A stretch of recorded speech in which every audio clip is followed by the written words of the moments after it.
में राजा साहब को माइक दें, वो कुछ कहना चाहते हैं। राजा साहब ने तीसरी मर्तबा बिल्कुल दो चीखें जा रही हैं।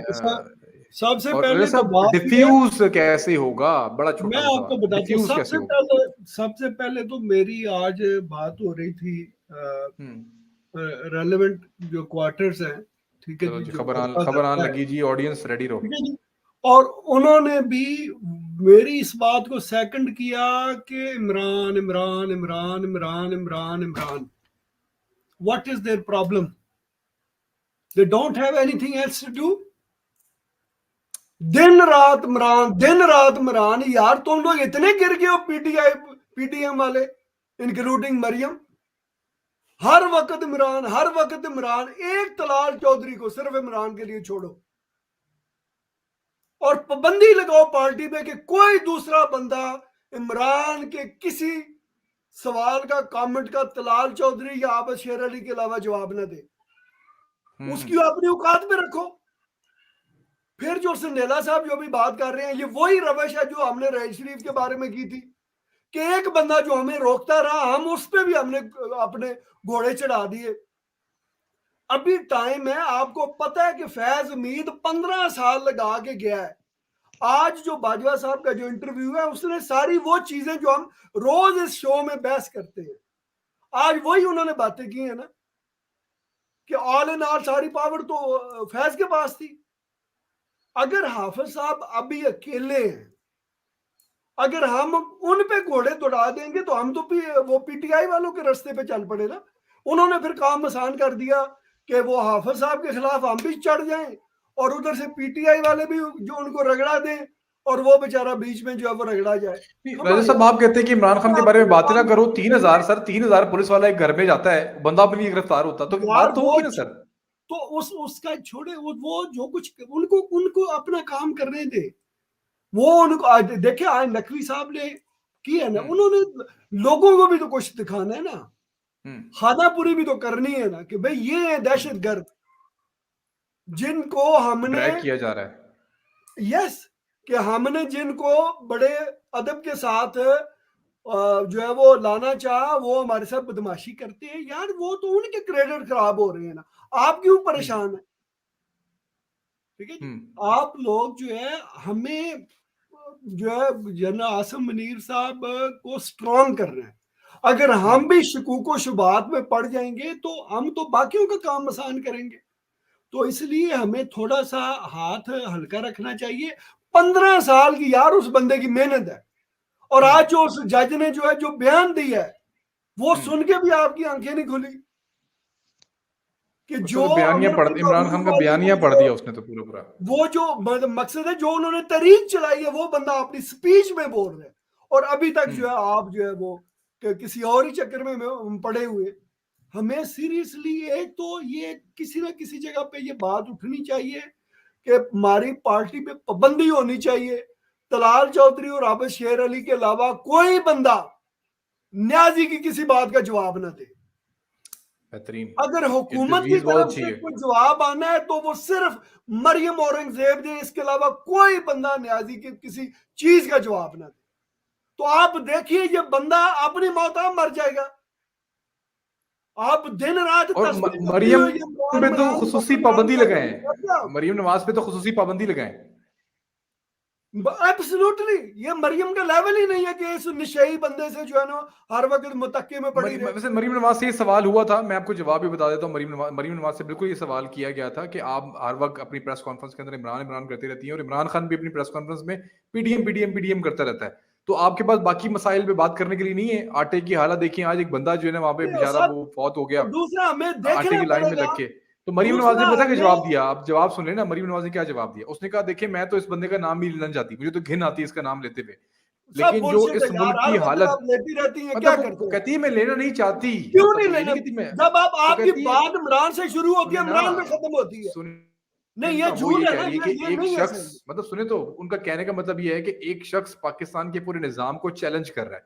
अब एक शख्स पूरे पाकिस्तान के निजाम को चैलेंज भी कर रहा है, निजाम के अंदर वो बकायदा एक बदतरीन शख्स के तौर पे पेश भी हो रहा है, तो उसको दूर करने के लिए कम से कम हमें आवाज उठानी पड़ेगी ना, कि लोगों को बताना तो पड़ेगा देखो भाई कर क्या रहे हैं। और ताकतवर हो जाता है। राजा साहब कल को ये ना हो कि मरियम अब बात ही ना करे तो लोग कहेंगे देखो नहीं मरियम नहीं खामोश हो बात गई। करें ना, वो उसके पास और बाकी कितनी चीजें हैं।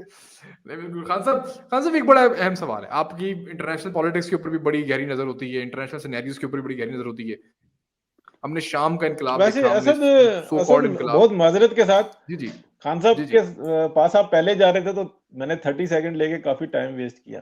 प्लीज यार, जी जी राजा साहब का टाइम ना राजा साहब का, और उनका जो जी जी मौकफ है ना उसको समझो। वो बिल्कुल जो सही। बात कर रहे हैं ना, मैं उससे इख्तलाफ रखता हूं, लेकिन वो प्योरली बिल्कुल दुरुस्त बात कर रहे हैं। मैं इख्तलाफ रखता हूं थोड़ा सा कि मतलब वो बैक एंड की पॉलिसी के ऊपर मैं करता हूं कि इख्तलाफ रखता हूं कि इस टाइम में पीएमएलएन को चलाने वाली कोई नहीं है, सियासतदान है ही नहीं, मैं इस पे एग्री इख्तलाफ रखता एग्री हूं। एग्री एग्री लेकिन बिल्कुल। लेकिन आप जो बात कर रहे हैं ना वो बिल्कुल यार लो लेवल की है। मरियम को या तो अपना स्टैंडर्ड बहुत हाई बनाना है, या फिर वो इमरान खान के दर्जे पे लाना है जो कि लुच्चा है, जो लफंगा ठीक है। है, मरियम नवाज को यार हम वो नथिंग मरियम है, नवाज तक वो ये पैगाम फितना है। पहुंचा देंगे। बिल्कुल, मैंने भी मरियम नवाज की और एक और यहाँ चीज, पे बात नहीं की, मैंने उनको बताया कि उन्होंने कहा अब गया सुन प्रेस ले कॉन्फ्रेंस राजा के साहब अंदर। क्या कह रहे और हैं, एक जी चीज प्लीज। राजा और साहब। चीज, ये जो हमने सियासत चलाई है ना, बयानिया इट्स ऑल फ्रीकिंग बुलशिट। बयानिया की सियासत सबसे बकवास तरीन बुलशिट है। आपने 6 साल वोट को इज्जत दो का बयानिया बनाया, एक एक्सटेंशन पे वो बयानिया मर गया। ओ यस, आप एक बयानिए पे सियासत करेंगे? आपको इस सियासत का ये बयानियों से निकलना पड़ेगा। ये मैंने ये बयानिया बना दिया, मैंने ये, इट्स ऑल फ्रीकिंग बुलशिट।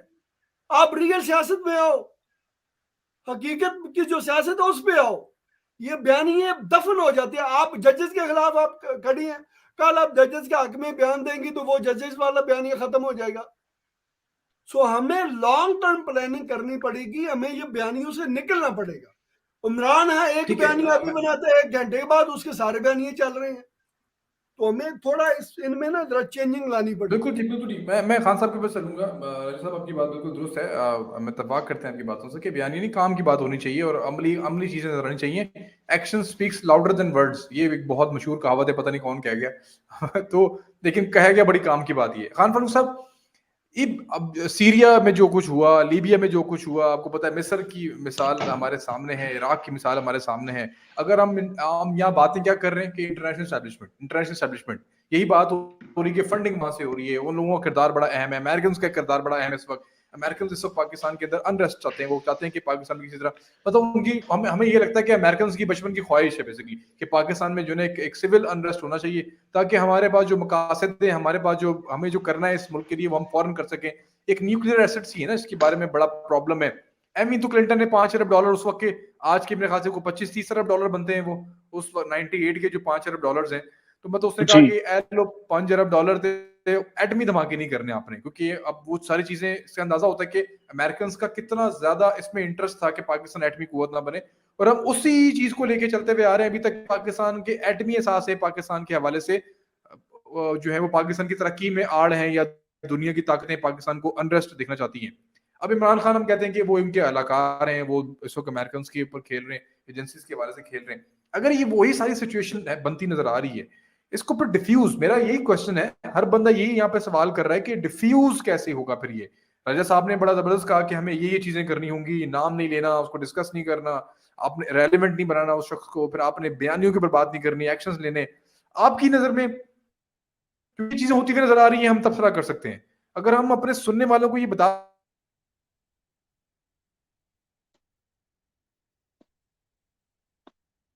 आवाज कट गई उनकी, उनके सवाल का मुद्दा जो मुझे मैं फहम कर सका हूं वो यही है कि इनको हल कैसे होगा ना, हल कैसे निकालना है, हुकूमत को क्या करना चाहिए फिर ऐसे मामलात में। हुकूमत क्या करेगी जी? हुकूमत कुछ के पास कुछ है ही नहीं उसके पास करने के लिए। अगर इतना काम है पाकिस्तान में हुकूमत के करने का, और वो किसी जगह पर भी नजर नहीं आ रही, किसी जगह ना अमनो अमान में नजर आ रही है, ना इकॉनमी में नजर आ रही है, ना सैलाब में नजर आ रही है, किसी जगह पे नजर नहीं आ रही, तो आप क्या ख्याल है कि वो आपको इस जगह पर नजर आएगी कि वो मुल्क को इससे इन लोगों से बचाएंगे? नहीं। मुझे याद है कि जब चीफ जस्टिस इफ्तिखार चौधरी की तहरीक चल रही थी ना, तो जब उस तहरीक को खत्म करने का टाइम आया तो एतजाज अहसन साहब स्टेज पे चढ़ गए और उन्होंने कहा कि जी बड़ी जबरदस्त तकरीर हुई है, माँ रियासत होगी माँ जैसी, मगर बात यह है कि हमारे पास जनाब 2 हफ्ते की तनख्वाह से ऊपर पैसे नहीं है। उन्होंने आखिर में ऐसा उज़र पेश किया, गवर्नमेंट भी आखिर में एक ऐसा उज़र पेश कर देगी जिसको अवाम भी मान लेगी, दुनिया भी मान लेगी कि जी हमारे पास तो खाने को रोटी नहीं थी तो हम मुल्क में जंग लड़ते या पैसे जमा करते या मुल्क चलाते। कोई ऐसा बोंगा किस्म का उज़र ये लेके आएंगे, सारी दुनिया उसको मान लेगी, क्योंकि आखिर में तान टूटती है जाकर के पैसों के ऊपर। ये बात याद रखिएगा कि अभी इसको हिकमत से, लॉजिक से, सबर से या गालम गलोच से, जंग से, असले से इसको रोकना अब मुमकिन नहीं है, क्योंकि इसने जो मोमेंटम पकड़ लिया है ना, और इसके अंदर जो बाहर के लोग आ गए हैं और जो हमारी लीडरशिप से गलतियां हो गई हैं उसको समेटना एक दिन का बस नहीं है। उसमें जो क्या नाम है उनका, अब्बासी साहब ने कहा था टीवी में कि ये एक दिन के अंदर बिगाड़ पैदा नहीं हुआ तो ये एक दिन में ठीक होने वाला भी नहीं है। मगर एंड पर क्या होगा कि जब ये आलमी इदारों के वो आएंगी ना, क्या कहते हैं, डिमांड्स आ जाएंगी सर के ऊपर, जो कि शुरू हो गई हैं। IMF ने जब कह दिया कि आपने लॉन्ग रेंज मिसाइल जो हैं वो वॉर हेड वाले वो आप खत्म कर दें, क्योंकि तो वो असल में बयानिया तो वो बात तो वही है। मगर ये एंड पर ये कहेंगे, हुकूमत कहेगी कि जी हम मजबूर हैं, करने का नहीं है, अब हम रोटी खाएं या मतलब बच्ची की शादी करें, या ये वो वाले एक बहाना बना कर ये लाएंगे। इनके जो सबसे काबिल लोग, समझदार तरीन लोग बात ही नहीं कर रहे, वो मुल्क से ताल्लुक ही नहीं है, वो निकल के चले गए हैं। मिसाल के तौर पर मियां साहब को क्या चीज रोकती है कि वो इमरान के हर बयान के 1 घंटे बाद आए ना सोशल मीडिया पे टिका के जवाब दें? क्यों नहीं देते वो उनको? अब अगर बताया जाए मियां साहब को कि सर ये आपकी ताकत से ये बुझेगा ये आग का फितना, मगर कोई नहीं उनको बोले भी तो वो। और उन्होंने आगे किसको कर दिया? अपनी फैमिली के उन नौजवानों को आगे कर दिया जो अभी ट्रेनिंग ले रहे हैं अपने गुस्से को कैसे कंट्रोल करना है। अब अंदाजा लगाओ।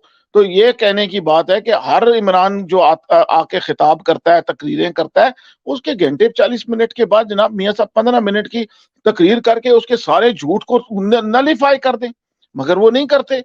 बयानिया तो ये होता है ना, यहाँ बयानिया होता है कि टक्कर का आदमी है। जब टक्कर के मिला खिलाड़ी ही नहीं आपने मैच में उतारने तो फिर आपने क्या करना है? ये लोग सारे मिले हुए हैं। ये वो कराची वाली आंटी वाली गुफ्तगू है कि गवर्नमेंट सब मिली हुई है आपस में, इमरान को बड़ा कर रहे हैं, क्योंकि इससे इन्होंने कोई बहुत बड़े गंदे काम करवाने हैं आगे जो इन लोगों से नहीं होंगे और ये न कर सकते हैं, क्योंकि अवाम फिर इनको बहुत ज्यादा मारेगी। इमरान करेगा, इमरान के आगे पीछे कोई नहीं है, उसके बच्चों ने यहाँ ना भी आए, उनकी जिंदगी गुजरती है अच्छी, तो वो करके निकल जाएगा। और ये पाकिस्तान को तोड़ने वोड़ने का चक्कर नहीं है, इसको बाकी दुनिया के सामने इस्लाम का किला वाला जो कॉन्सेप्ट है, एक तो वो खत्म करना है, न्यूक्लियर इसका मिनिमाइज करना है, और जो आइन में कॉन्स्टिट्यूशन में चेंज करनी है कि भाई कॉन्स्टिट्यूशन किसी के अकीदे की जिम्मेदारी नहीं लेगा। उसकी नजर में अकीदा जो है वो अल्लाह और बंदे के दरमियान का मामला है, हुकूमत का कोई ताल्लुक नहीं है। ये कानून की तरमीम हो जाएगी, उसके बाद देखेंगे क्या होगा। मैं आता हूँ थोड़ी देर में, मेरी एक मीटिंग है, मैं दोबारा हाजिर होता हूँ अगर प्रोग्राम चलता हुआ तो। अरशद भाई आप टेक ओवर कर लें, असद भाई का इंटरनेट खराब है जी। वैसे आप क्या समझते हैं जी?